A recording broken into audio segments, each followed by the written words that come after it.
Slocky.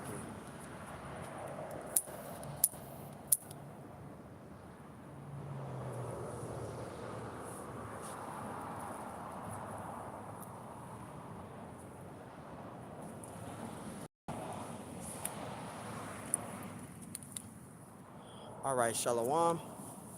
Shalom. Tired. Slocky. Shalom. Shalom. All right, before I start, I want to give all honors and glories and praises to Yahweh, Bahashem, Yahweh Shai, Bahashem, Yahweh Kakadash, Yahweh, which is the one true name of the Heavenly Father, Yahweh Shai, who the world ignorantly calls Jesus Christ, but his one only true name is Yahweh Shai. Bahashem, meaning coming in the name. Ba means coming in. Ha means the. Sham means name. Rakah meaning spirit. Kodash meaning holy. Double honors to Yahweh Bahashem Yahweh Shai, and double honors to the elders and the apostles and bishops of Great Millstone, who will well and teach well, because those are the men who I learned this truth from through the spirit and power of Yahweh Bahashem Yahweh Shai. Peace, blessings, salutations to the hopeful elect, and shalom to you sincere brothers that are scattered abroad, pushing forth this word in truth and sincerity. I am the brother Mashiach Arazakah, and pretty much we're going to go into Genesis 49. Okay? We're going to go into Genesis 49 for edification purposes. You know, through the Spirit, you know, it's a blessing. You know, all praise to Yahweh Bashim Shai for blessing us, you know, to live out another day on the earth, to continue to preach this gospel. Okay? And we're going to continually do that through the Spirit, and Lord willing, this lesson's edifying. And Salakia about my camera, earlier, you know, when I started the video, I guess the Wi-Fi went out or something. It took me completely out. So Salakia on that. But let's start in Genesis 49, and we're gonna start at verse 1. All right. This is Genesis 49 and verse 1. It says that Jacob called unto his sons and said, "Gather yourselves together, that I may tell you that which shall befall you in the last days." That word befall, it goes into the Hebrew word bakwaya'ah, which means encounter. Okay, and that word last, it goes into the Hebrew word akrayah, right, which means future prophecy or future event. Okay, so we've been in the last days. Okay, we've been in the last days since the Messiah first stepped foot on the scene. Okay, back in the Roman Empire, etc. Right? Let's read again. This is Genesis 49 and 1. It says that Jacob called unto his sons and said, "Gather yourselves together, that I may tell you that," it says, "that I may tell you that which shall befall you in the last days." And we've been in the last days. All right, I'm going to get a precept too. This is Hebrews. Get this out real quick. Let's get to Hebrews 1 and 2, right? Right? This is Hebrews. This is Hebrews chapter 1 and verse 2. It says, "Have in these last days spoken unto us by his son," right? Talking about Yahweh Shai, "whom ye have appointed heir of all things, by whom also he made the worlds," right? So we've been in the last days. Okay, we've been in the last days since the Messiah first stepped foot on the scene. That was the beginning of the last days. All right. Let's get back to Genesis 49. This is Genesis 49 and verse 2. It says, "Gather yourselves together." It says, "Gather yourselves together, and hear ye sons of Jacob, and hearken unto your father." Verse 3, it says, "Reuben." Now, Reuben is the so-called Seminole Indians today. Okay, that's the tribe of Reuben. Okay, Reuben is the so-called Seminole Indians, right? And it says, "Thou art my firstborn." It says, "My might and the beginning of my strength." It says, "The excellency of dignity and the excellency of power." Right? What does that mean? Because Reuben was the Seminole Indians, which is the tribe of Reuben. The tribe of the Seminole Indians were the only Native American Indian tribe that wasn't taken down by the U.S. troops. Okay, that's pretty much what I was trying to say. So the Seminole Indians, they were the only Native American tribe that wasn't taken down by the U.S. troops. Okay, because when you go into the Seminole Wars, which we're going to get right now, when you go to the Seminole Wars, All right, the Seminole Wars that took place in northern Florida. Right, you had the first Seminole Wars, you had the second Seminole Wars, and you had the third Seminole Wars. Okay, but the U.S. troops, they tried and tried and tried and tried to take down the Seminole Indians, and they couldn't. Okay, they tried and tried and tried to take down the Seminole Indians, but they couldn't. So they tried so much to the point to where they were just like, fuck it, we just gonna leave them alone. All right, so we're gonna go to the Seminole Wars, right? Bear with me, brothers.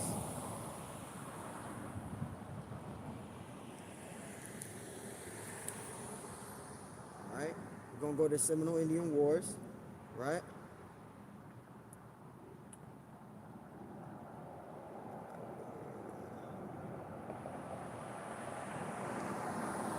Which the Seminole Indian Wars, it took place in northern Florida, right? We're going to get it right here. It says the Seminole Wars, and actually I'll just go straight to the first Seminole Wars, all right?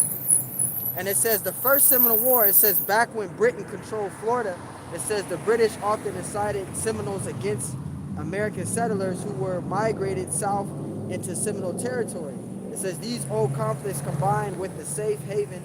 It says Seminoles provided black slaves, caused the U.S. Army to attack the tribe in the first Seminole War. And that first Seminole War was from 1817 to 1818, right? It says which took place in Florida. It says in southern Georgia, forces under General Andrew Jackson invaded Spanish Florida, attacked several key locations, and pushed the Seminoles further into Florida, right? So you had General Andrew Jackson, all right, during the time of the Seminole Wars. They tried to take down the Seminole Indians, and that was from 1817 to 1818, all right? And it says St. Mark's, Florida, or wherever it is. It says 1818, two Seminole chiefs and Marcos are captured. It says Micos are captured by Jackson's forces.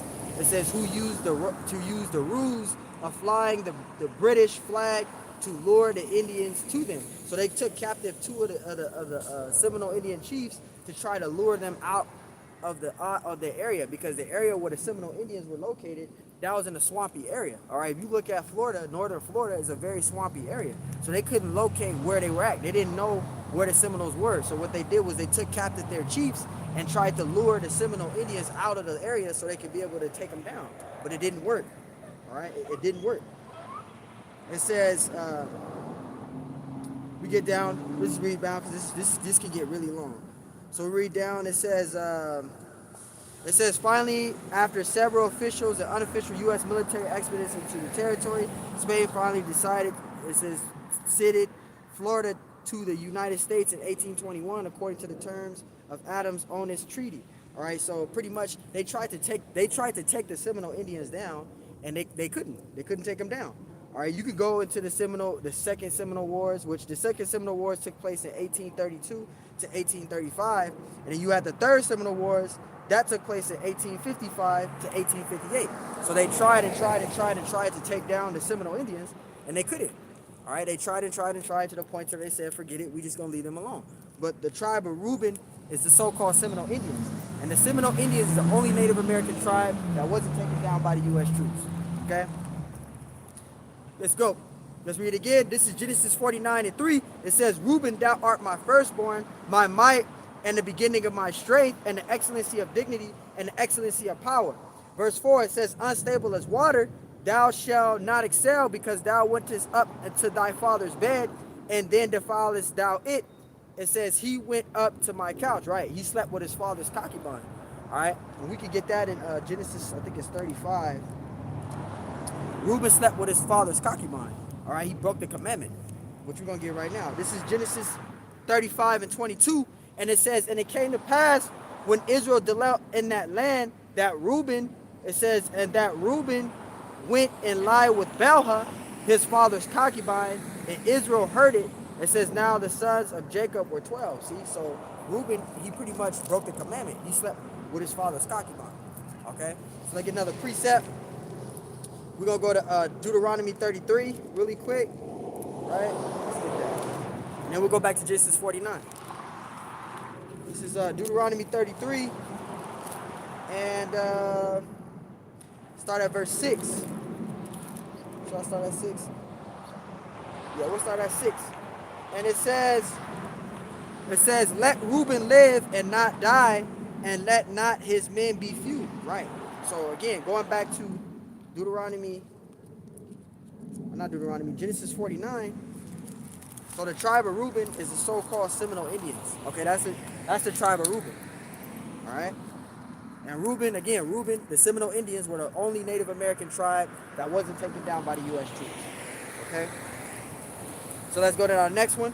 This is Genesis 49:5. It says Simeon and Levi are brethren. Yes, Simeon and Levi are brethren. Okay, because Simeon and Levi, they live on the same island, which is Hispaniola. You have the Dominican Republic, and then you have Haiti, which is on the same island, which is Hispaniola. All right, so they live on the same island, right? And it says, and to add it up, Simeon is the so-called Dominicans, and Levi is the so-called Haitians today. Okay, that's the tribe of Levi, which is the Haitians, and the Dominicans is the tribe of Shimeon. Okay. It says instruments of cruelty are in their habitations. Yeah, intimates. It says instruments of cruelty are in their habitations. Right, because the Haitians, they practice a lot of voodoo. Okay, they go down to Suriname and they cut the heads off of the people in Suriname and they sell the skulls to the voodoo priests. That's that cruelty. All right, and it says, oh my soul, verse 6, oh my soul, come not down into her secret. And that secret is talking about the voodoo that the Haitians do. The Haitians, they do a lot of voodoo. Okay, they practice a lot of voodoo out there. Okay, and it says, unto their assembly, mine honor be not thou united. Because Shimeon and Levi, which are the Dominicans and the Haitians, they're not united. They don't like each other. All right, they look down upon each other. All right, the Dominicans look down upon the Haitians because they're darker than them. They don't get along. They're not united. All right, so even though they live on the same island, they don't get along. They don't like each other. All right, and it says, for in their anger they slew a man, and in their self-will they dug down a wall. And what is that talking about? That's talking about going back to Genesis 34, Salakia, when Shechem. All right, Shechem, which was a Hamite, which was a Hivite, he was a Hamite. He raped Dana. Okay, he raped Dana. Shechem, who was a Hamite, raped their sister Dana. All right, so we can get that too. That's in Genesis 34, right? So when it talks about them dugging down a wall, right, in their anger, that's what that's going into. I think it's 34. Yep. This is pretty long, but I'm gonna sum it down to the best of my ability. All right. This is Genesis 34 and verse 1. It says, and Dana, the daughter of Leah, which she bare unto Jacob, went out to see the daughters of the land. Right? Verse 2, this is Genesis 34 and 2. It says, and when Shechem, the son of Hamor, the Hivite, who was a Hamite, right? And it says, prince of the country saw her and took her and lied with her and defiled her. That defiling was rape. Okay? So Shechem, he raped Dana, which was Jacob's daughter. All right? And Shechem, he was a Hamite, right? And it says, verse 3, it says, and his soul cleaved unto Dana, the daughter of Jacob, and he loved the damsel, and spake kindly unto the damsel. Verse 4, it says, and Shechem spake unto his father, saying, give me this damsel to wife. And Jacob heard that he had defiled Dana, his daughter, right? He raped his daughter, right? And it says, now his sons were with his cattle in the field, and Jacob held his peace until they were come. Verse 6, it says, and Hamor, the father of Shechem, went out unto Jacob to commune with him. Verse 7, it says, and the sons of Jacob came out of the field when they heard it. It says, and the men were grieved, and they were very wroth. Now, wroth meaning anger, because they found out that Shechem, who was a Hamite, raped their sister Dana, right? But the ones that were angry the most out of all the brothers was Shimeon and Levi, all right? Which is going to get into it. So the brothers was angry, but the ones that were the angriest was Shimeon and Levi. They were pissed off about it, right? Because it's going to go into what they did, Shimeon and Levi, right? And it says, getting back to the point, verse 7, it says, and the sons of Jacob came out of the field when they heard it. It says, and the men were grieved. It says, and they were very wroth, because he had wrongfully fought. It says he had wrought folly in Israel in lying with Jacob's daughter. which thing, it says, which thing ought not to be done, right? Because he raped Dinah, right? It says verse 8, it says, Hamor communed with them, saying, the soul of my son Shechem longeth for your daughter. I pray you give him to wife. It says verse 9, it says, and make ye marriages with us, and give your daughters unto us, and take our daughters unto you, right? And it says in verse 10, it says, and ye shall dwell with us, and the land shall be before you. It says, dwell and trade ye wherein, and get you possessions therein. And Shechem said unto the father and unto the brethren, let me find grace in your eyes, what ye shall say unto me, and I will give. It says, ask me, it says, never so much do it and give, and I will give according as ye shall say unto me. But it says, but give me the damsel to wife. And the sons of Jacob answered Shechem and Hamor. Now Hamor is the father of Shechem, all right? And Hamor is a Hamite, and his son Shechem was a Hamite, right? But Shechem, he raped Dinah. So they going into a whole conversation of, he's telling Jacob, let me have your daughter. Shechem is asking Jacob, let me have your daughter to wife. And he has his father there negotiating it, telling him to let him have his daughter. And they're going to do it, pretty much make like a, should I say, treaty in a way, where they want to have it where the men of Israel take on the daughters of the Hivites, which are Hamites, and the men of Hivite take on the Israelite daughters into wife. And that's what pretty much what they were negotiating. But I'm gonna get to the point in a minute. All through that, Shimeon and Levi took it upon themselves to go into the city and kill all the males in the city, and take all the wealth, the goats, the asses, all of that, and took captive their little ones and their wives, and took them captive and went into the city and killed every single male in the city. That's what Shimeon and Levi did. So this is what I'm getting into. This is what they did, right? Because they were pissed off about their sister being raped, right? And we're going to get into it right now. Get to it right now. And it says, verse 12, it says, but give me the damsel to wife. Verse 13, and the sons of Jacob answered Shechem and Hamor his father.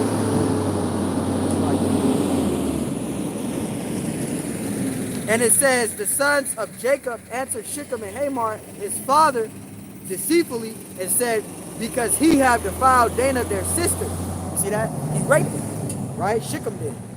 It says, verse 14, it says, they said unto them, we cannot do this thing to our sister, to one that is uncircumcised, for that were a reproach unto us. It says, verse 15, it says, but in this will he consent unto you, if ye will be as will be me, that every male of you be circumcised. So they're going to circumcise themselves, but on the third day of them being sworn, that's when Shimeon and Levi are going to take it upon themselves to go into the city and kill them, and kill all the males in the city. Right? We're getting to it right now. Verse 16, it says, then will we give our daughters unto you, and we will take your daughters unto us, and we will dwell with you, and we will become one people. Verse 17, but if ye will not hearken unto us to be circumcised, then will we take our daughters, and we will, it says, and we will be done. Verse 18, and their words pleased Hamor, Hamor's son. It says, and the young man deferred not to do the thing, because he had delighted in Jacob's daughter. It says that he was more honorable than all the houses of his fathers. Verse 20, and Hamor and Shechem, his son, came unto the gate of their city, and communed with the men of their city, saying, these men are peaceable with us, therefore let them dwell in the land and trade therein. For the land, behold, it is large enough for them. Let us take their daughters unto us for wives, and let us give them our daughters. So that's pretty much what they were negotiating in the city with their people. They're telling them, okay, these men right here are peaceful with us. We're going to take their daughters, and we're going to give them our daughters. So it's pretty much a trade back and forth. But the Lord didn't allow that to happen, because the spirit of anger came on Shimeon and Levi. All right. It says, verse 22, it says, only herein, when the men consent unto us for to dwell with us to be one people, if every male among us be circumcised as they are circumcised. Verse 23, shall not their cattle and their substance and every beast of theirs be ours? It says, only let us consent unto them, and they will dwell with us. Verse 24, and unto Hamor and unto Shechem his son honor. It says, hearken all that went out of the gate of his city, and every male was circumcised, all that went out of that gate of his city. So they were, all the males there were circumcised. All right, now this is the part that I'm getting into right here. All right, this is when they're going to take it upon themselves. It says, verse 23, it says, shall not their cattle and their substance and every beast of theirs be ours? Only let us consent unto them, and they will dwell with us. Verse 24, and unto Hamor and unto Shechem his sons, hearken all unto all that went out of the gate of his city, and every male was circumcised, all that went out of the gate of his city. Verse 25, and it came to pass on the third day. So this is when they were circumcised, after the third day, a third day of them being sore from being circumcised. All right, this is the part right here, and it says, this is Genesis 34:25, and it came to pass on the third day when they were sore, the two of the sons of Jacob, Shimeon and Levi, Dana's brethren, took each man his sword and came upon the city boldly and slew all the males. See, so they took it upon themselves to go into the city, right? They were still mad and pissed off about what Shechem did to their sister. So what they did was they took it upon themselves. They got every man his sword and went into the city and killed all the males. That's what they did. All right, and it says it right here. Verse 25, and it came to pass on the third day when they were sore, that two of the sons of Jacob, Shimeon and Levi, Dana's brethren, took each man his sword, right, and came upon the city boldly and slew all the males. Verse 26, it says, and they slew Hamor and Shechem, his son, with the edge of the sword, and took Dana out of Shechem's house and went out.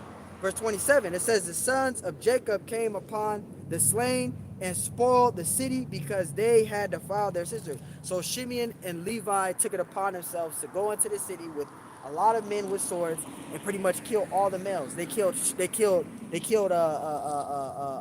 Hamor, which is the father of Shechem. They killed Shechem. They killed all the males in the city due to them due to Shechem raping their sister Dana. All right, so they took it upon themselves to go into the city and to kill all the males in the city. All right, and that's what they did. That's why where it says, going back to Genesis 49 real quick, because it mentions about them digging down a wall. That's what that was talking about, right? Get that real quick and then we'll go back and finish that up. This is Genesis 49, right? Bear with me. Genesis 49, and right here where it says, for in their anger they slew this is Genesis 49:6. It says, for in their anger they slew a man, and in their self-will they dig down a wall. That's what they did. They went into that city. They killed all the males in that city, right? They went into the city and killed Hamor, the father of Shechem. They killed Hamor, Shechem, and all the males in the city. All right, that's that anger that they had. They had the spirit of anger, and that's the spirit that the Dominicans and the Haitians have. They have an angry spirit. So those are one people you don't want to make mad, man. You don't want to make them mad. All right. And get into the main point, Genesis 34, because I want to finish that up real quick. And all right, verse 28. It says, they took their sheep and their oxen and their asses, that which was in the city and that which was in the field. Verse 29, and all their wealth and all their little ones and their wives took they captive. So they took their oxen, their sheep, their asses, everything in there, and they took their daughters and their wives captive after they killed them. They took those women, right? And it says it says verse 29. It says, and all their wealth and all their little ones and their wives took their captive and spoiled even all that was in the house. It says all that was in the house, right?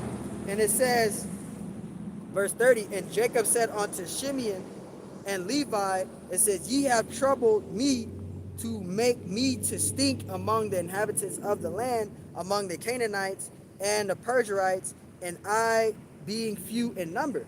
It says, they shall gather themselves together against me and slay me, and I shall be destroyed, I and my house. Verse 31. And they said, should he deal with our sister as with an harlot? Right. So pretty much going back to Genesis 49,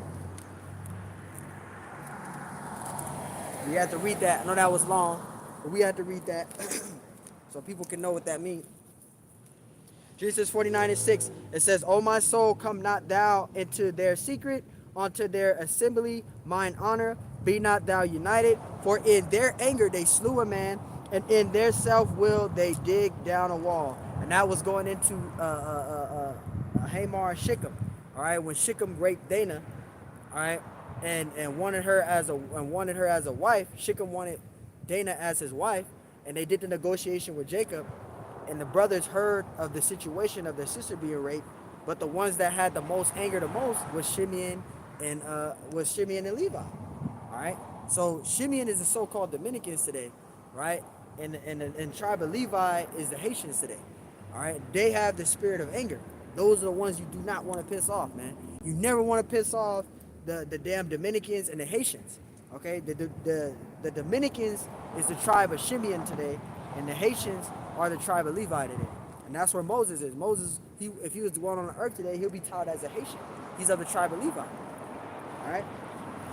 Getting back to that, Genesis 49 and verse 7, it says, cursed be their anger. So they have an angry spirit. All right, the Dominicans and the Haitians, they have an angry spirit. Those are one people you don't want to piss off, man. You don't want to piss off the Dominicans or the Haitians, man. Those are the wrong people you want to piss off, man. All right. It says, cursed be their anger, for it was fierce, and their wrath, for it was cruel. I will divide them in Jacob and scatter them in Israel. So Shimeon and Levi, they live on the same island, which is Hispaniola. The tribe of Shimeon is the so-called Dominicans today, and the tribe of Levi is the so-called Haitians today. They live on the same island, which is Hispaniola. They don't get along. They're never going to be. They're not going to be united until the Lord come back. But they're not united. They don't like each other. They're against each other. But that's the tribe of Shimeon and Levi. Shimeon is the Dominicans and Levi is the Haitians. Okay, today. That's the tribe of Shimeon and Levi. All right. Now getting down to the next one. Verse 8, it says, Judah, thou art he whom thy brethren shall praise. And Judah is the so-called Negroes today. That's the tribe of Judah. Okay, Judah is the so-called Negroes today. Right? And it says, verse 8, it says, Judah, thou art he whom thy brethren shall praise. Everybody mimics Judah. Everybody copies Judah, to the fashion, to the you know, everything, to the dancing, to the dress, fashion, dressing, etc. Everybody follows Judah. Judah is the top tribe, man. Everybody mimics and follow after Judah. They copy Judah. They dress like Judah. You know, every tribe, all the 12 tribes, all the 11 tribes follow after Judah. Judah is the 12th tribe, which is the top tribe. All right, Judah, out of the 12 tribes. So Judah is the top tribe, man. All right. It says, Judah, thou art he whom thy brethren shall praise. It says, thy hand shall be in the neck of thine enemies, right? And that's Judah. Judah was in captivity to Esau, man. All right. They were in captivity to Esau, right? They were brought over here from Israel, right? Well, from Africa, because Israel got destroyed in 70 AD under Pompey and Titus, right? And what's his name? Vespasian, if I can't say his name right, Titus and Vespasian, right? In 70 AD, right? That's when they destroyed Jerusalem in 70 AD, right? But the Israelites fled out of Israel and went into Africa, right? But they were taken from Africa and they were brought over here on cargo slave ships, right?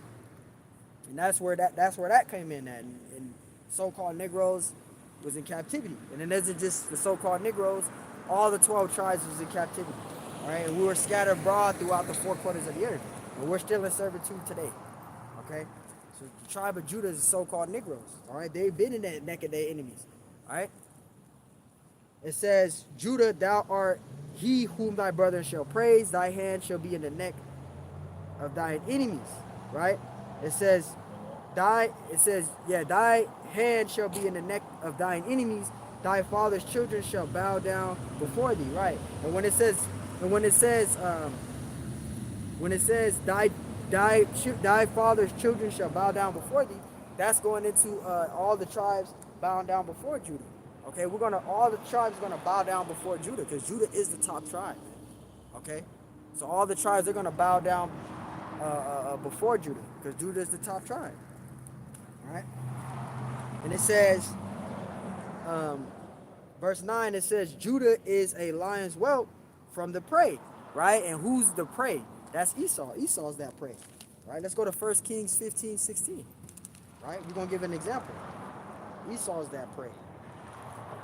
This is 1 Kings 11:15. For it came to pass when David was in Edom, and Joab, the captain of the host, was gone up to, to bury the slain, after he had smitten every male in Edom. You see that? So while David and Joab was in the land of Edom for 6 months, all right, they slain all the males of the Edomites. All right. Verse 15, it says, for 6 months did Joab remain there with all Israel until he had cut off every male in Edom. So they were in the land of Edom for 6 months, and as they were in the land of Edom for 6 months, all right, they killed all the males of Edom. All right, it says they cut off every male in Edom. They killed all the males in Edom. All right, so Esau is that prey, and he's going to be that prey in that time too. That's just a perfect example. All right, this is Genesis 49:9. It says, Judah is a lion's whelp from the prey. My son, thou art gone up. He stooped down. He crouched as a lion, right? And as an old lion, right? Because right now, Judah's getting killed left and right by the police, man. For example, they get killed left and right by the oppressor, by the heathen, by Esau, man, by these cops, right? They get killed left and right. They're that old lion. But pretty soon, the Lord is going to make them that young lion again, and they're going to rise them up. That's what it's going into right here. And it says, and as an old lion, who shall rise him up? The Lord Yahweh Bashim Hashai is going to rise up Judah. And once Judah rises up, then Ephraim's going to rise up. And once Ephraim rises up, then all the other tribes are going to rise up. Right? And we can get that in Zechariah. Get that in Zechariah real quick, man. This is Zechariah. This is Zechariah 9:13. Get that. Zechariah 9:13, right? And it says, when I have bent Judah for me, it says, fill the bowl with Ephraim. It says, and rise up thy sons, O Zion, against thy sons, O Greece, and made thee as the sword of a mighty man. And you see that? So once Judah rises up, then Ephraim's going to rise up, and then all the other tribes are going to rise up. That's who's going to rise them up. Yahweh Bashim Hashai is going to rise up Judah. Once Judah rises up, then Ephraim's going to rise up, and all the other tribes are going to rise up, man. All right? So that's who's going to rise them up. Verse 10, it says, the scepter shall not depart from Judah, nor a lawgiver between his feet until Shiloh come. And Shiloh is referring to Yahweh Shai, who the world ignorantly calls Jesus Christ, but his true name is Yahweh Shai. Okay, Shiloh is referring to Yahweh Shai. Alright? And it says, and unto him shall the gathering of the people be. Right, because the people are going to be gathered under Yahweh Shai. Yahweh Shai is going to do that gathering. Right? You get that precept done. Right? Because when the return of the Messiah comes, he's going to do the gathering. We're going to get that right now. Matthew 24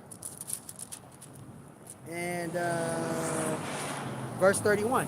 Matthew 24:31, it says, and he shall send his angels with a great sound of the trumpet, and they shall gather together his elect from the four winds, from one end of heaven even unto the other. So you see that? So the Lord Yahweh Shai is going to do that gathering.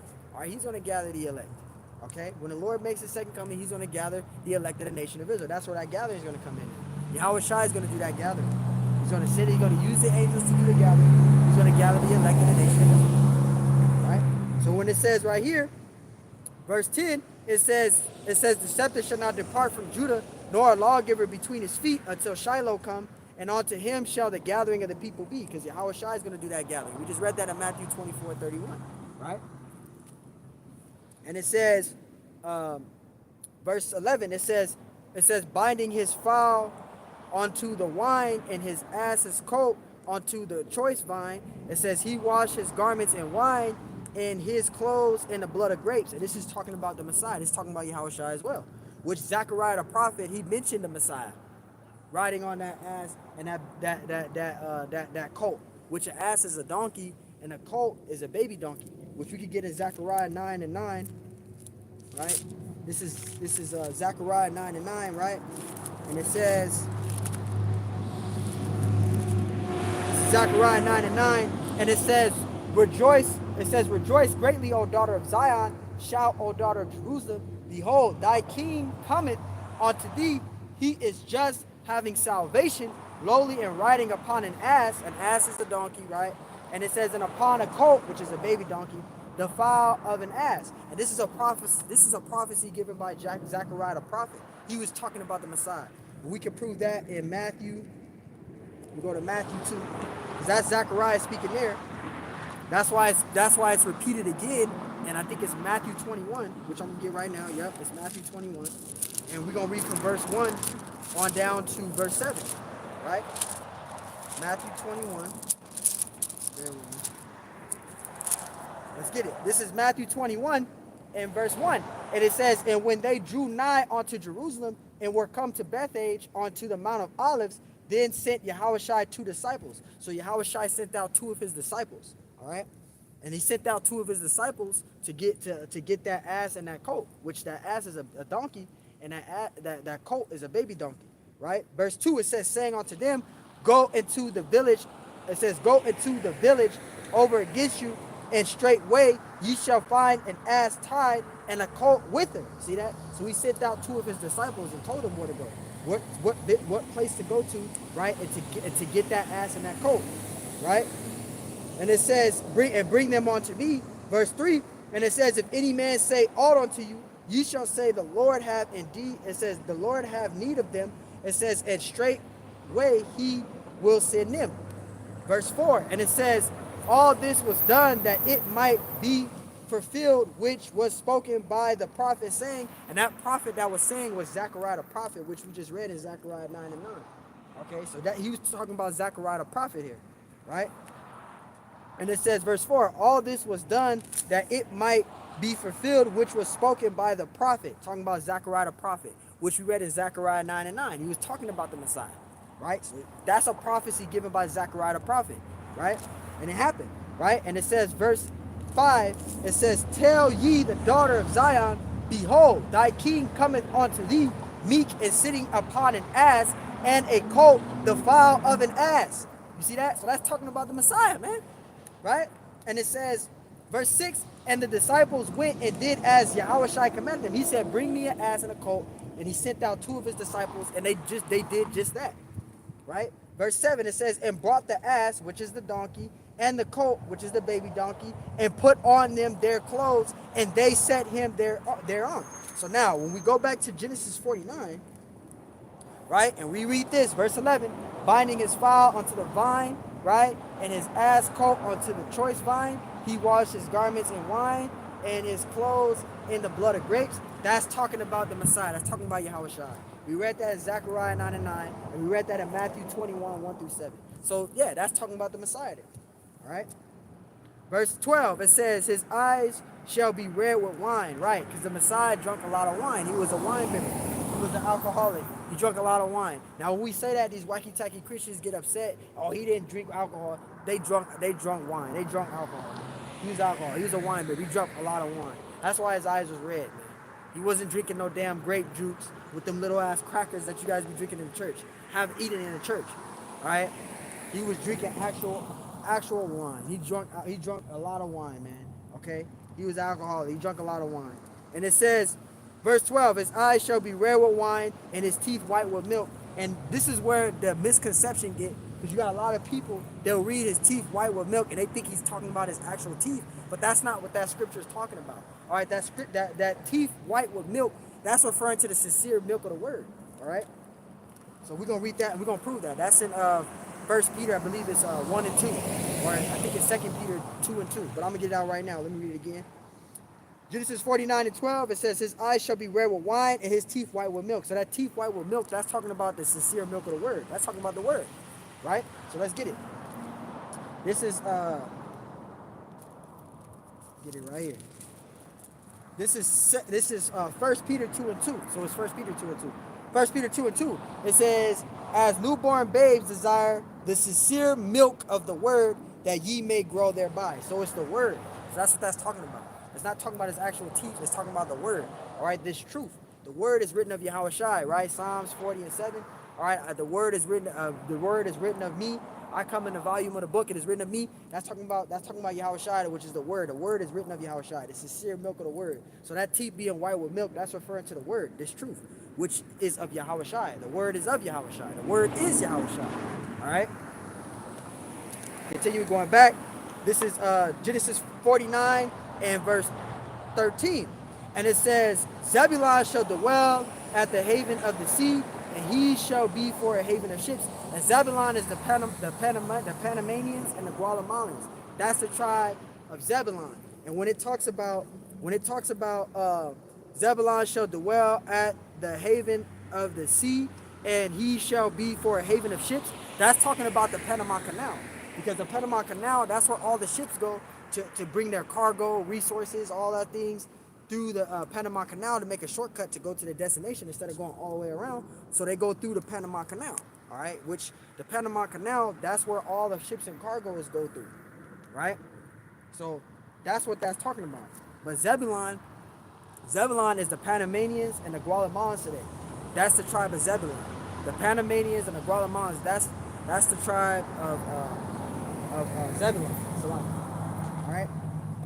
Let's read it again. It says, Zebulun shall dwell at the haven of the sea, and he shall be for an haven of ships, and his border shall be unto Zidon. And that's who Zebulun is. Okay, Zebulun is the Panamanians and Guatemalans. And when it talks about the haven of ships, that's talking about the Panama Canal, which you could look it up. You could look up the Panama Canal. All right. That's what that's referring to. All right.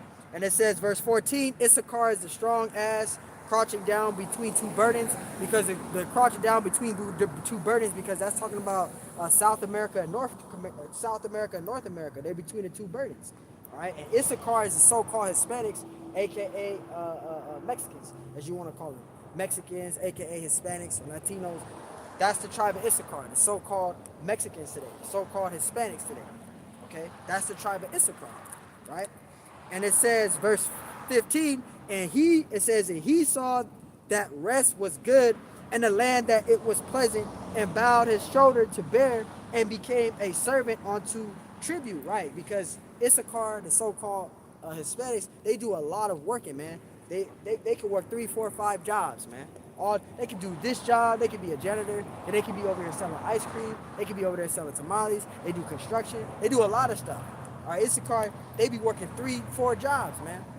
They have a very labor spirit, you know. They got a spirit of working. They love to work. They will do a lot of working, man. Right? And it says, verse 15, right? And it says, and he saw that the rest was good, and the land that it was pleasant, and bowed his shoulder to bear, and became a servant unto tribute. And that's the tribe of Issachar, is the so-called Mexicans, Hispanics today. That's the tribe of Issachar today. Okay? And it says, verse 16, Dan shall judge his people as one of the tribes of Israel. Verse 17, Dan shall be a serpent by the way, and an adder in the path that biteth the horse heels, so that his rider shall fall backward. All right, and it says, I have waited for thy salvation. And the tribe of Dan is pretty much mixed through all into Israel. All right, we don't know who the tribe of Dan is. All right, but Dan is pretty much mixed all into Israel. All right, that's the tribe of, we don't know who the tribe of Dan is, but Dan is pretty much mixed all into Israel. All right, verse 18, it says, I have waited for thy salvation. Verse 19, it says, Gad, a troop shall overcome him. Right, because Gad, the tribe of Gad, is the so-called Native American Indians today. That's the tribe of Gad. And the tribe of Gad, they were taken down by the U.S. troop. A troop overcame them. When you go into the Queen Anne Wars, right? You go into the King Philip Wars. You go into the Indian Wars, right? You go into the Colonial Wars. You can go into the Trail of Tears. You go to Wounded Knee, right? These are the wars that took place, right? And you had the King Philip Wars. The King Philip Wars, I believe, was first, and then came the Queen Anne Wars. All right, so it was a lot of slaughtering other Native Americans. All right, so let me get it out real quick. I ain't gonna read a lot, but I'm just gonna look them up. All right, going to the King Philip Wars, right? Let's get that out. King Philip Wars. All right, the King Philip Wars, it took place from June 20th, 1675 to April 12th, 1678. All right, and that's the King Philip Wars. It says the King Philip War, sometimes called First Indian War of Metacombs War. It says the Metacombs War, the Palmetacombs Rebellion, and it says or Metacombs Rebellion was an armed conflict in 1675 to 1678 between a group of indigenous people, talking about the Native American Indians, right, of the Northeast Woodlands against the English New Orleans colonies, right, and their indigenous allies. It says the war is named the Metacomb, the Pokanoket chief and Shechem of the Wampanoag, who adopted the English name Philip because of the friendly relations between the father and Massachusetts and the Plymouth colony. The war continued in the most northern reaches of New England until the signing of the Treaty of Casco Bay on April 12th, 1678. And that was the King Philip Wars. All right, that was the King Philip Wars. There's a lot to read about it, but that was the King Philip Wars, and it lasted from June 20th, 1675 to April 12th, 1678. It lasted 2 years and 9 months, 3 weeks and 2 days. That's how long that war ended. I mean that war lasted. Then you had the Queen Philip Wars, right? I'm just gonna get those two out, and then we're gonna get back to this. Right? You had the Queen Anne Wars. So like you had the King Philip Wars, the Queen Anne Wars. Salakia. It says the Queen Anne Wars was the second in a centuries of France and Indian wars fought in North America, including colonial empires of Great Britain, France, and Spain, right? And it says it took place during the reign of Anne, Queen of Great Britain. In the United States, it is regarded as the Stonewall conflict under this name. Elsewhere, it is usually viewed as the American theater of the War of the Spanish Succession, and it also was known as the Third Indian War in France, and it was known as the Second Intercontinental War, and it lasted from March 8th, 1702 to July 13th, 1713. It lasted 13 years, 6 months, and 4 months. Okay, so you had the King Philip Wars, and you had the Queen Anne Wars. Okay, you had the Intercontinental Indian Wars, and you also had the Trail of Tears and Wounded Knee. Wounded Knee was one of the most horrifying wars that we ever experienced in this society, man. The Wounded Knee was horrible, man. We were getting killed left and right. All right, my father talks about that all the time. He talks about the Wounded Knee and Trail of Tears, but Wounded Knee the most, man. Tribe of Gad they got messed up real bad, man. All right. So getting back to this is Genesis 49 and verse 19. It says Gad is the so-called Native American Indians today. That's the tribe of Gad, right? And it says Gad, a troop shall overcome him, but he shall overcome at the last. And we're going to overcome at the last. We were taken down by the U.S. troops. Okay, we lost to them in the wars, right? That's why they made a holiday out of it, out of a memorial of their victory of taking us down. All right, that's why they got Thanksgiving, because Thanksgiving is the memorial of them getting their victory. They celebrate that shit. All right, so that's pretty much what's going on. It goes into the victory of them conquering us. All right, you also had what's his name? Forgot his fucking name. They celebrate that dude. I can't think of his name right now. Christopher Columbus, the damn demon. All right. But getting back to this, it says, Gad, a troop shall overcome him, but he shall overcome at the last. All right. And it says, verse 20, it says, out of Asher, right? It says, out of Asher, his bread shall be fat, and he shall yield world dainties. And the world dainties is referring to the jewelry. All right. They have a lot of merchandise of jewelry, rubies, things like that over there. And Asher, I believe, is it's the Colombians. And think off the top of the head, so I know Naphtali is the Argentinians, Argentina and Chile. But I know. Let me check, because I don't want to be going off. Uh, but I know that the Colombians is of the tribe. Let me look it up. Let me look it up, brothers. Bear with me. Bear with me. Uh, all right.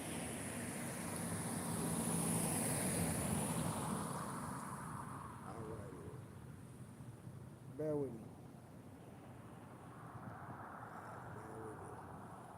All right, because I want to make sure I got this right.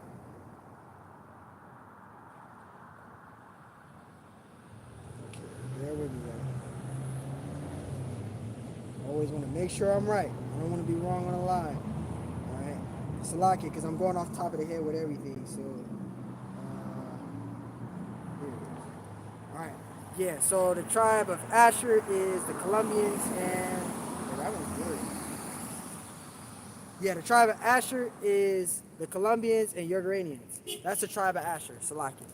All right. Which they have a lot of rubies, a lot of jewelry, things like that in that area. All right. I always get confused with Asher and Naphtali. So Salaki. It says, out of Asher, his bread shall be fat, and he shall yield world dignities. So that goes into dignities, which that goes into the jewelry, the rubies. They have a lot of merchandise over there. And Asher again is pretty much the the Colombians and the Ugaranians. Okay, that's the tribe of Asher. All right. So there must be Naphtali, which is the Colombians. Right? Yeah. So says Genesis 49:21. It says Naphtali is a hind let loose.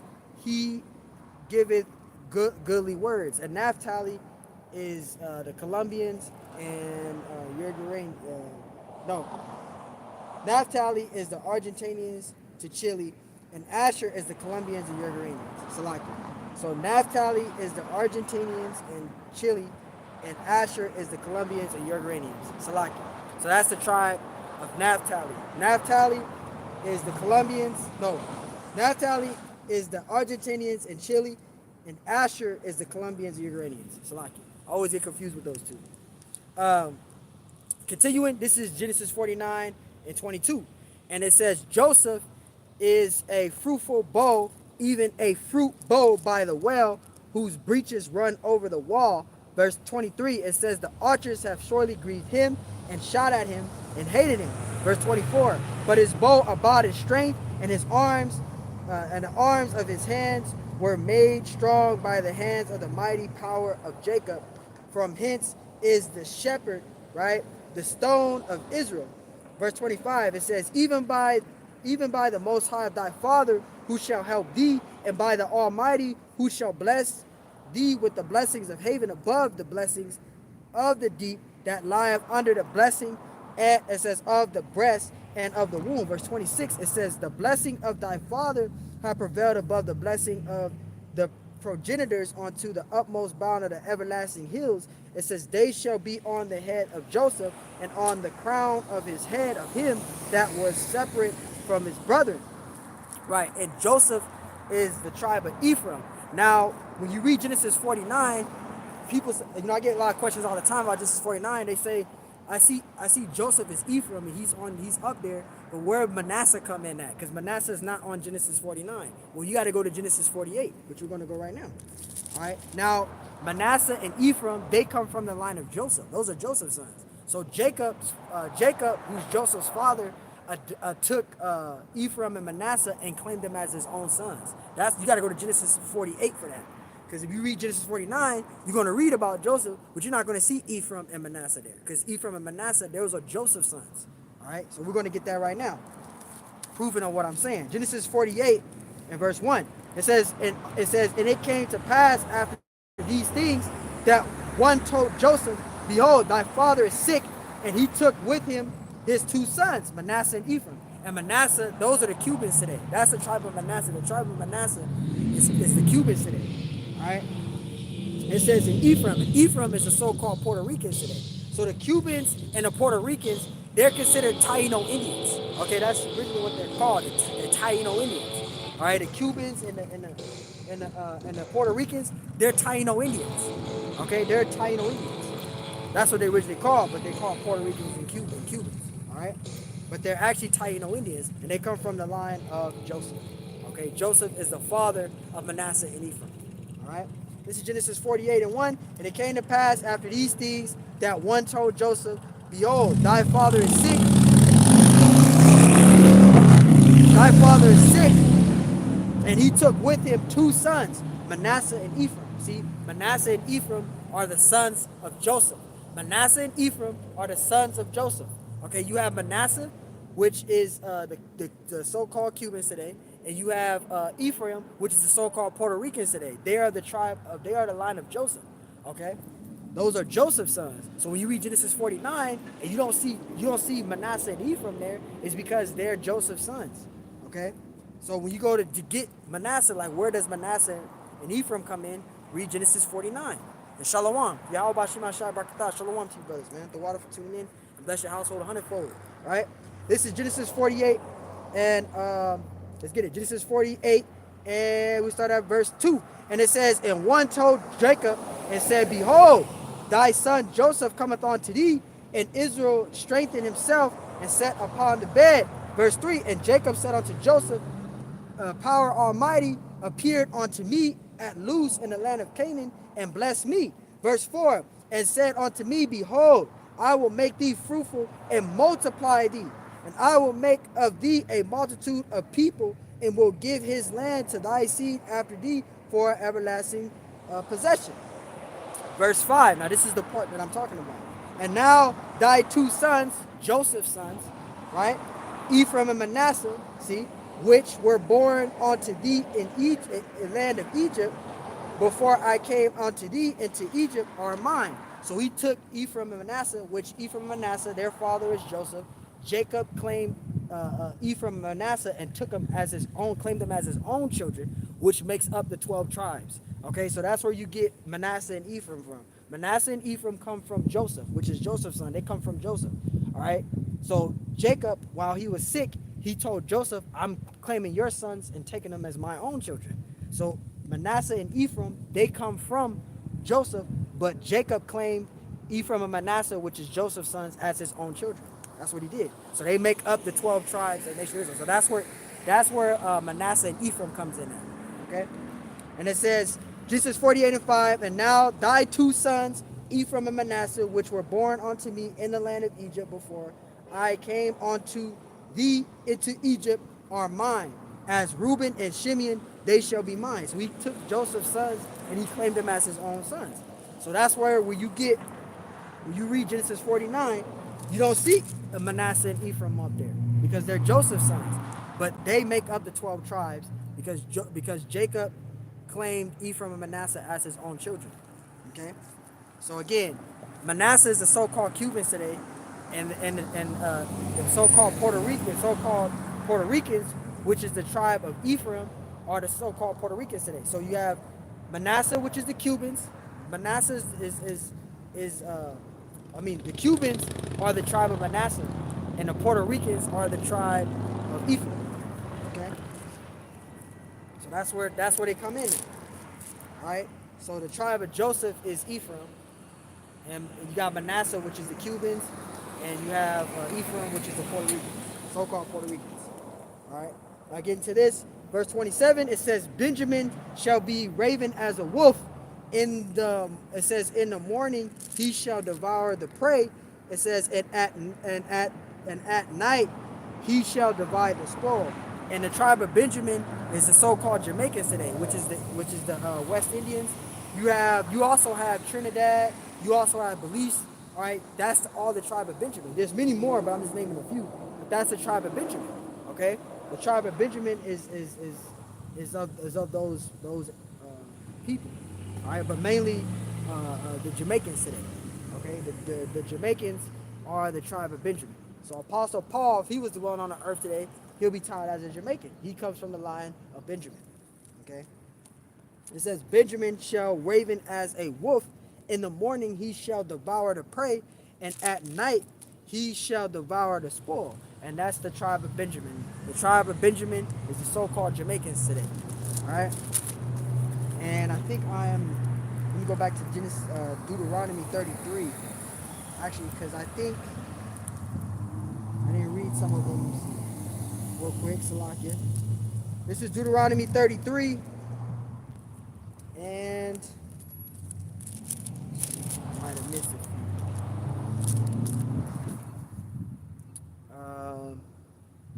Yeah, I did. Verse 8, it says, of Levi, which we know as the Haitians, he said, let thy Thummim and thy Urnum be with thy Holy One.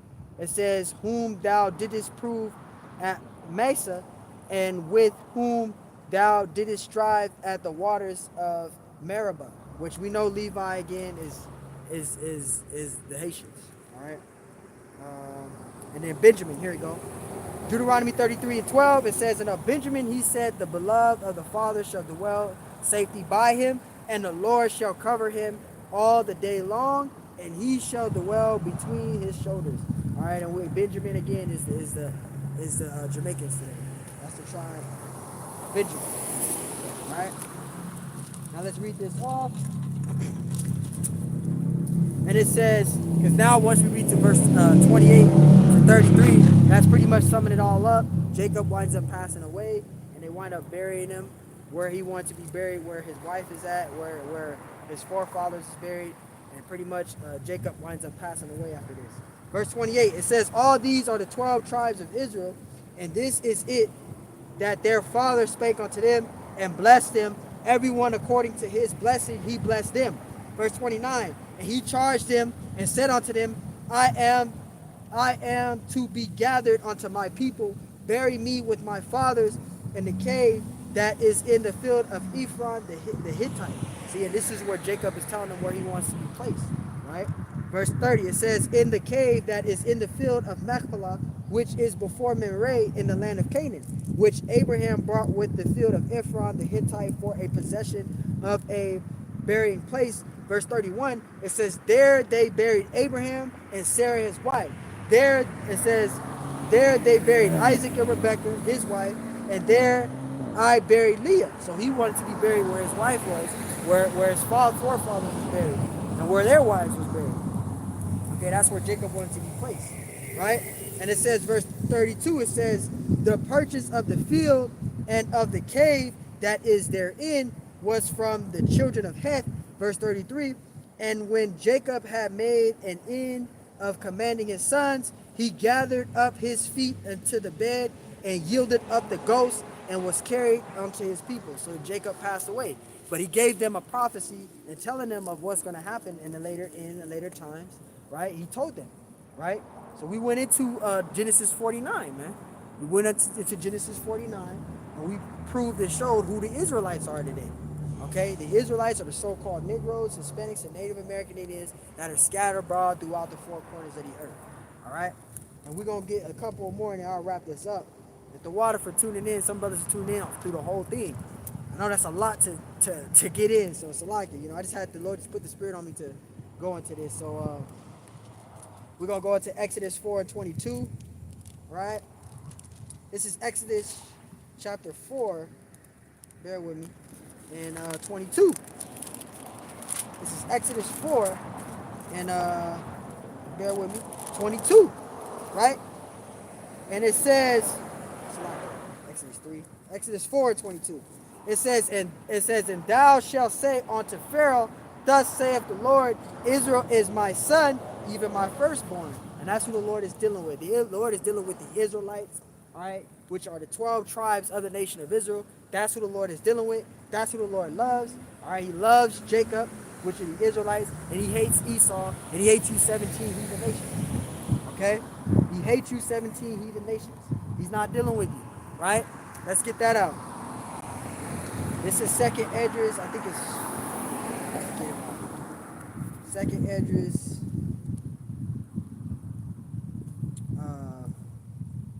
Trying to think of it. This is Second Esdras. Bear with me, brothers. If not, I'll probably just get it from my phone. I can't think of it right now, but I think it's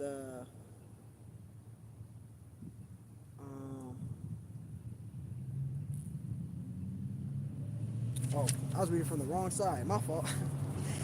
Second Esdras 6. I was thinking of 5, but it's 6. Salaki. This is Second Esdras 6 and verse 54. Salaki, brothers. I was tripping. Second Esdras 6 and 54. It says, after these, Adam also, whom thou madest Lord of all thy creatures, right? Of him, it says, come we all. It says, and the people also whom thou hast chosen, right? Who are the ones that's chosen? The Israelites. We're the chosen people, right? Verse 55, it says, and all this have I spoken before thee, O Lord, because thou madest the world for our sakes. Verse 56, as for the other people, talking about these heathen nations, man, these 17 heathen nations, right? And it says, like it says in verse 55, it says, all this have I spoken before thee, O Lord. It says, because thou madest the world for our sakes. Verse 56, it says, as for the other people, these 17 heathen nations, which also come of Adam, because they did, right? It says, thou hast said that they are nothing. They are nothing. So even though we all came from Adam, we all did come from Adam. When you go into Deuteronomy 32, the Lord segregated the nations. He separated the nations. He divided the nations, right? Because the sons of Adam, they were wicked, right? And it says, but be like unto spittle. So you heathen nations are spittle. You're nothing to the Lord, right? You are nothing to the Lord, okay?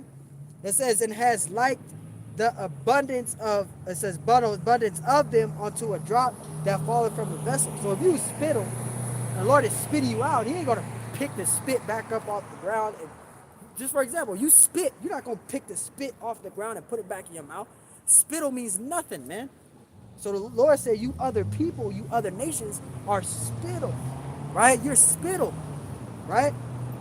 Let's read that again. Verse 56, it says, as for the other people, the 17 nations, which also come unto Adam, thou hast said that they are nothing, but like on, it says, but be like unto spittle. You're nothing, man. You're nothing. The Lord's dealing with the Israelites, man. The so-called Negroes, Hispanics, and Native American Indians, all right? Which are the true Hebrew Israelites, man. The Lord's dealing with us. The Lord loves us. The Lord likes us. The Lord is dealing with us, right? He hates you heathen nations, man, right? And Shalom, beloved, Yahweh Shema Shai Barakatah. The water for tuning in, man. The water, beloved. Verse 57, it says, and now, O Lord, behold, these heathen, which have ever been reputed as nothing, right, have begun to be lords over us and to devour us. And that's what happened. That was a curse upon us because we broke the old covenant. We didn't keep the law, statutes, and commandments. You know, when you go to Deuteronomy, the 28th chapter, it goes into all the blessings that we will receive if we would have kept the laws and statutes and commandments. And when you go to verse 15 and you read all down, it says, all these curses shall overcome thee and take thee if thou keepest, as thou hearkenest not unto the law, statutes, and commandments of thy power. So that was a curse that came upon us. So yeah, we're at the bottom right now. This is temporal, but the Lord is going to flip it back over, and we're going to be at the top. All right, that's why it says the Esau is the end of the world, because this is the ending of his rulership. This is the ending of his time. Because right now, this is his rulership. He's ruling, but his kingdom is coming to an end. And we all know those precepts. We all know that Esau's kingdom is coming to an end, right? And that's why it says Jacob is the beginning of that followers, because after him, it's going to be a new establishment, that establishing of Yahweh Bashim Yahshai, which is going to be in the kingdom, which is going to be that new covenant, man. While all you other dudes is pushing that the new covenant is right now, we're not in a new covenant, all right? We're not in a new covenant, all right? But the new covenant is going to be established on the kingdom of heaven, man, which is going to be set upon the earth, which we got scriptures to verify that, you know? But you got a lot of these other groups out here, man. We can see that they purposely doing it. All right, they're not doing it because they don't know. They purposely doing it, and they still going to keep teaching that. And if they don't repent, then they're going to receive a judgment of the Lord, man. Because at the end of the day, individuals is failing to realize that you are working out your own salvation here, and you're doing this for the Lord. But a lot of these other groups that's outside of Great Millstone, they doing this truth for vainglory purposes. That's why they teach a false doctrine, etc. But we know that that's their lot, though. That's literally their lot. The Lord set them up to do that.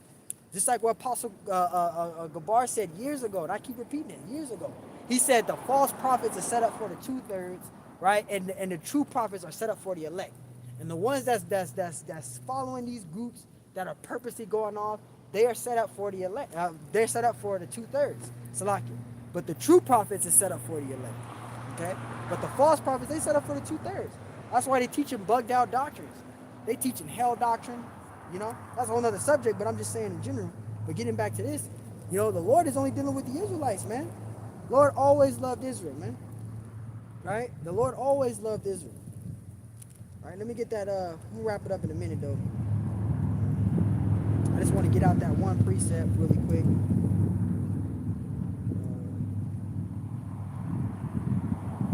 Get out that St. John chapter 4, right? Now it gets weak. This is John 4, and this is what Yahushua said onto that Samaritan woman, right? Because that Samaritan woman was a heathen, right?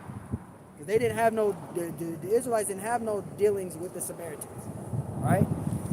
So this is when the Samaritan woman was speaking onto Yahushua, and Yahushua said this onto her, right? This is John 4:22. It says, "Ye worship, ye know not what. We know we worship, for salvation is of the Jews." Right? Salvation is for the Israelites, man. That's who salvation always been for, the Israelites. And when you read Agrippa, because you got vocab Malone them going into that Agrippa thing, and they try to use that Agrippa thing, but all Agrippa was saying was that he was convinced, because Apostle Paul, he was straight truthful, man. When he went to that council, he was straight truthful. He was straight speaking the words of the Lord, man. He was telling them, you know. Because you had the wicked scribes and Pharisees. They were trying to persecute Paul, right? They were trying to say he's blaspheming, he's doing this, he's doing that. So they went to Herod Agrippa the first, because you got Herod the Agrippa the first, and you got Herod Agrippa the second. But you had Herod the Great, which is the grandfather of Herod Agrippa the second, all right? But Herod Agrippa the first, you know, he was beheading. He beheaded Apostle James. Right? When you read in Acts 12:1, read Acts 12:1. He beheaded Apostle James, man. You know? So when Apostle Paul went to Agrippa, he was kind of terrified, man. He didn't want to get killed. You know? He didn't want to get killed because Agrippa, he was executing those Christian Israelites, man. Those that were following Yahushua, because we know that the word Christian means anointed ones, which goes into the Hebrew. That word anointed goes into the Hebrew word Mashiach. So we were Mashiachim, all right? But, you know, they call us Christian, which we know that Christian is anointed ones. But those Israelite Mashiachims, they were getting put to death, man. You had Herod was ruling Jerusalem. He was king over Judea during that time. I think it was from year 440 to 442 or 441. Yeah, Herod, right? And then you had the generals there, probably paraphrasing, Julius Augustus. It was Julius Augustus, Tiberius. You had Caligula, you had Nero, and you had Titus. Titus was ruthless too, right? He the one that went into Israel and took it down in 70 AD. Titus and Vespasian, if I'm saying it, you know, going into that time, right? 70 AD, right? But the Lord always dealing with the Israelites. Salakia. The Spirit's just on me going into all these different secular histories. Salakia, beloved. I just been studying all these different things. Getting to the main point though, Salakia. But, you know, the Lord is always dealing with the Israelites, man. You know? Let me get it out real quick. So what's the locket for the rambling brothers? Try to get away from that rambling stuff. This is Psalms 147. This is Psalms 147 and 19. I'll wrap it up with this. Psalms 147 and verse 19. This is Psalms 147 and verse 19, it says, "He showeth his word unto Jacob, his statutes and his judgments unto Israel."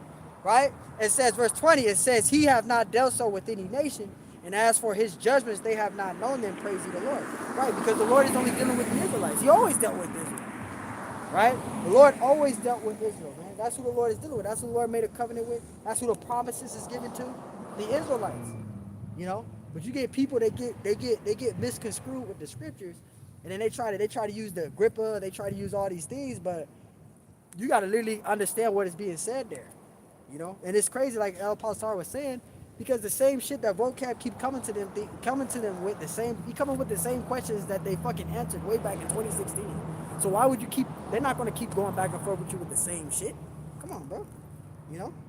But you got to understand, the Lord is always only dealing with the Israelites. That's who the Lord. That's who the Lord has dealt with. That's who the Lord is coming back for. Our power. We hoping to be of that number though, that elect.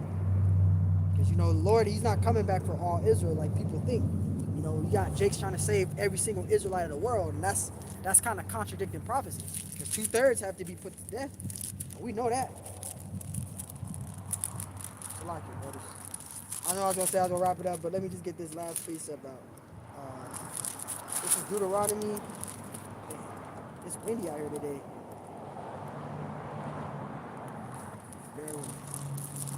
It's windy out here today. It always get windy though when you start bringing scriptures out, This is Deuteronomy 32, and I'll wrap it up after this for sure. It's like, damn, so many precepts is coming to my head. Deuteronomy 32 and verse 8. And I'll start at verse 7. Deuteronomy 32 and 7, it says, remember the days of old and consider the years of many generations, right? So it says, remember the days of old. We're not supposed to forget it, right? And it said, remember the days of old. It says, the years of many generations, ask thy father, and he will show thee thy elders, and they will tell thee. Verse 8, it says, when the Most High divided to the nations their inheritance. See, so the Lord, He divided the nations. He separated the nations. Because the sons of Adam, they were wicked. Because they say, oh, we all come from Adam. Yeah, we all came from Adam. But the Lord segregated the nations. Okay? He segregated the nations, right? And He's chosen the nation of Israel. He chose the nation of Israel as His people. Right? The Lord is dealing with the Israelites. It says, when the Most High divided the nations their own inheritance. So the heathen nations, they had their own gods that they worship, their own customs, their own inhabitants of land. The Lord gave them. But the Israelites, they had a codified law. The Lord gave us a codified law because we were a special people. We're a set-apart people. So the Lord gave us a codified law to keep. All right? That's why the Lord was so strict on us as a people, because we were different from the other nations. That's why the Lord gave us the law, statutes, and commandments. And the heathen nations, they were worshiping and doing whatever they wanted to do in their own inhabitants of land. Because the Lord didn't give a fuck about those people over there. He cared about the Israelites. So He gave us a codified law. That's why He gave us the covenant, which that word covenant means oath or treaty. We had all of that. That was all referred to us because we were a set-apart people from those heathen nations. And we're still a set-apart people from the heathen nations. There's nothing changed in the New Testament, man. All right? Nothing's changed. Verse 8, and it says, when the Most High divided to the nations their inheritance, when He separated the sons of Adam. See? The sons of Adam were wicked. That's why He separated the sons of Adam. All right? And it says, He set the bonds of the people according to what? The number of the children of Israel. See, the number of the children of Israel. That's who the Lord is dealing with, man. All right? The Israelites. That's who the Lord is dealing with. All right? Verse 9, it says, for Jacob is the lot of his inheritance. You see, Jacob is the lot of his inheritance. That's who the Lord is dealing with. That's who the Lord loves. That's who the Lord is dealing with. He's not dealing with all people, all nations. The Messiah didn't die for everybody. He didn't die for everybody. John 3:16, not knowing that that's pertaining to the Israelites. That's pertaining to the elect of the nation of Israel. That's what that's pertaining to. That's not talking about no fucking goddamn fucking everybody of the world. That wouldn't make no sense. That wouldn't make no sense. The Lord's going to die for a people that He never made a covenant with. That don't make no sense. So when you read in the scriptures, it talks about Greeks, Grecians, right? Gentiles. That's all Israelite foreigners that were speaking Greek, right? They were in the ways of the Greek and the Romans. They had Israelites that went from having Israelite names to taking Greek and Roman names. All right, so the Lord's people are the Israelites, and the Israelites are the so-called Negroes, Hispanics, Native Americans. We went into Genesis 49, and we backed it up with a couple of precepts of who the Lord is dealing with. So, hey, Lord willing, if that's edifying, I want to give all honors and glories and praises to Yahweh, Bahashim Yahweh Shai, Bahashim Yahweh Kakadash, and double honors to Yahweh, Bahashim Yahweh Shai, and double honors to the elders and the apostles and bishops of Great Millstone, who will well and teach well. Peace, blessings, salutations to the hopeful elect, and shalom to you sincere brothers. The water for tuning in. If you have been edified, the water to Yahweh. You brothers be safe. You brothers have a tawad one. All right, and with that, we're going to end it with that. Shalom. Shalom. Shalom.